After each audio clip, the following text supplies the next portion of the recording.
So our topic is grade inflation.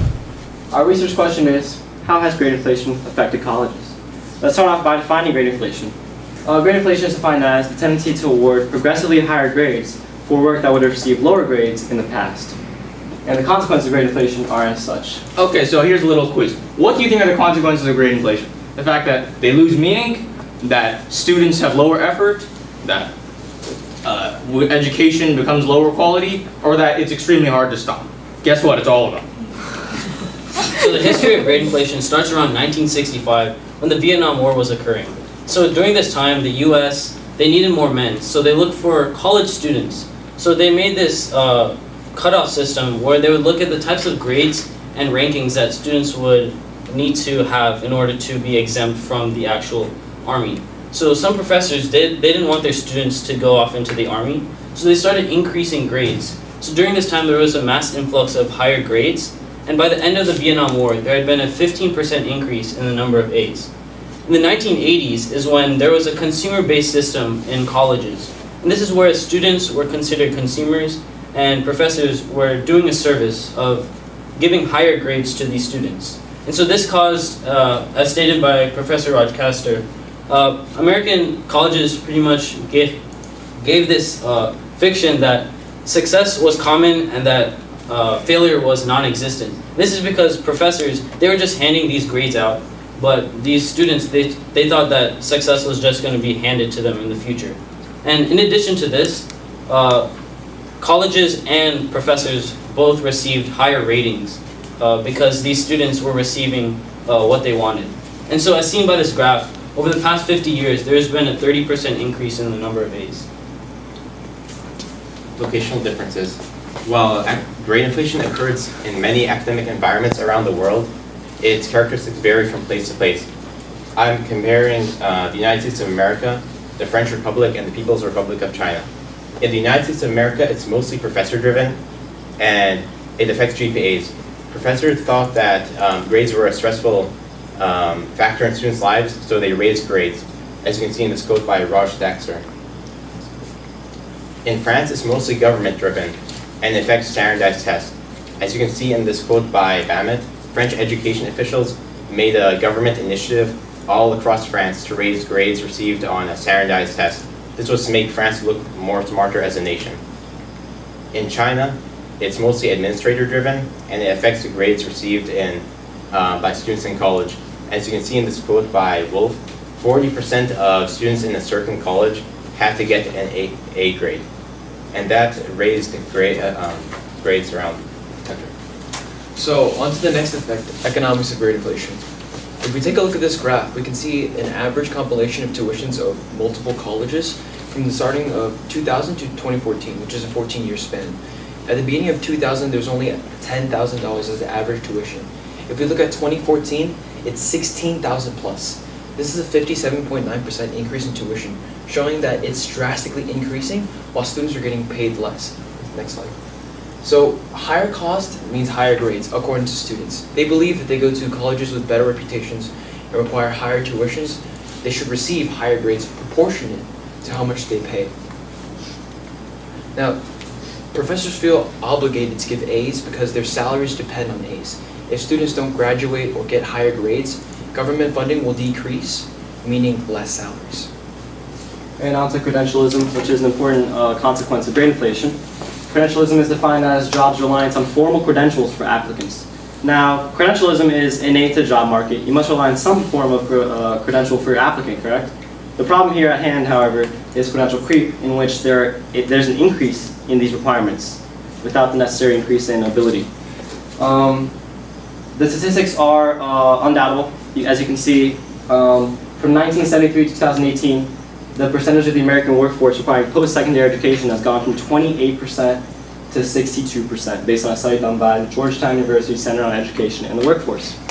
And you see what this causes is that schools are focusing less on learning and more on the grades themselves, so that their students have more chances in the job market.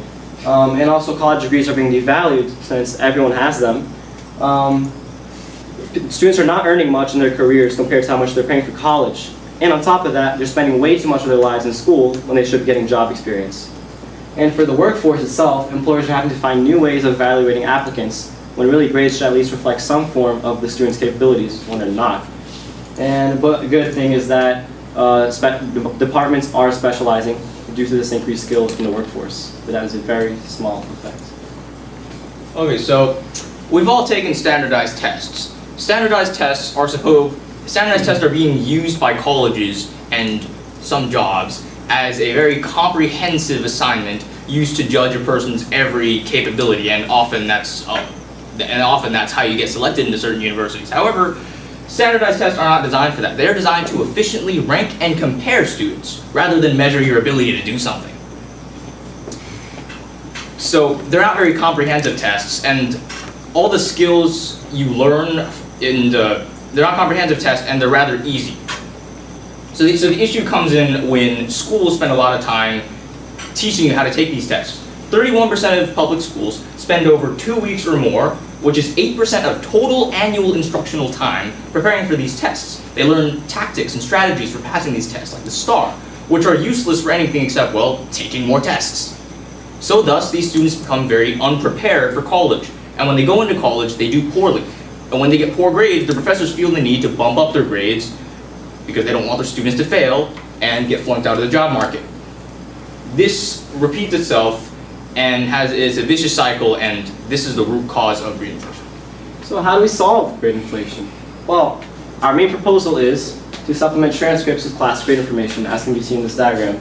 This is a common thing in medical schools. My sister goes to Temple University. To get into medical school, they supply this information on her transcript. It's simply the distribution of grades in your class.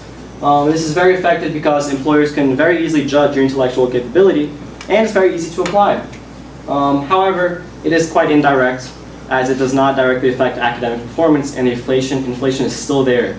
And also, it may be dependent on a professor's will to give this information if you're going along with personal notes instead of data, like in that diagram. An implication is that employers and schools are still going to have to find other methods of examination. So grades are still not your go-to method of evaluation. So an alternative proposal is to limit the amount of certain grades to students. So what this essentially does is, first, it preserves the letter A grade, in the sense that it brings standardization within professors' rubrics. They know what to assess from students and know what to expect for students to achieve certain grades. And this allows students to be driven to work more harder and actually achieve the grade that they need to get. And this all brings back to the point of increasing the value of the grades that they're receiving. Now there's actual value in saying that, oh, I have an A in this class. But the bad thing about doing this is that it can harm certain students by handing bad grades to them to get, because there weren't enough A's for them to achieve. So if they're not able to achieve if they're working really hard and not being able to get the deserved grade, then it's not fair. Another proposal we considered is to curve grades downwards. The pros of this would be that it would be easy to integrate into the current grading system, and that professors can give their opinion on the intelligence of a student without having to rely only on grades. The cons are that professor bias might affect the results, because if a professor does not like a certain student, they may give them lower grades.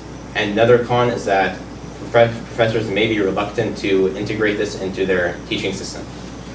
So the conclusion is grade inflation itself is inevitable. However, we can try our best to mitigate it using these tactics. Thank you.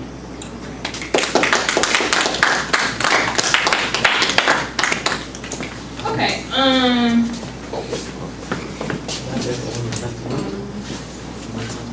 all right, y'all ready for the questions? Yes, ma'am. All right. So, Morgan, Yes. what is an example of a compelling argument from one of your peers' individual report that you did not include in your presentation? So in one of Howard's papers, he used an article that went over how some professors gave out higher grades because they wanted to. This was an opinion by a professor that really wasn't that reliable. So we threw out the argument that like some professors did want to because of It was solely opinion based without any reputation. Okay. Reflecting on one of your team members' work, which one of them had the greatest impact on your understanding of the problem? For me, it was Ryan's because he focused on the history, and that was centered on the United States of America, which really contributed to the understanding of my subject, which is comparing the characteristics in different locations. All right.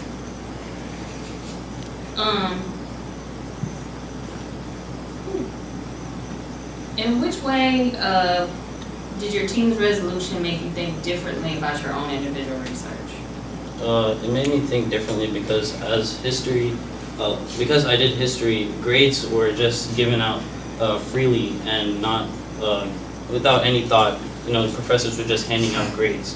But with our solution, it shows how employers can differentiate grades within students based off of the value of the grades. Okay. Describe an argument from one of your peers' individual reports that made you think differently about the conclusion. So Felipe's whole argument about the credentialism, that gives I always thought this was more of like contained to a school, contained to schools, that how grade inflation would never be able to affect the real world. But Felipe's argument made me think about how it can actually have very big impacts on actual job industries as grade inflation would affect, say, how well someone actually performs in a job.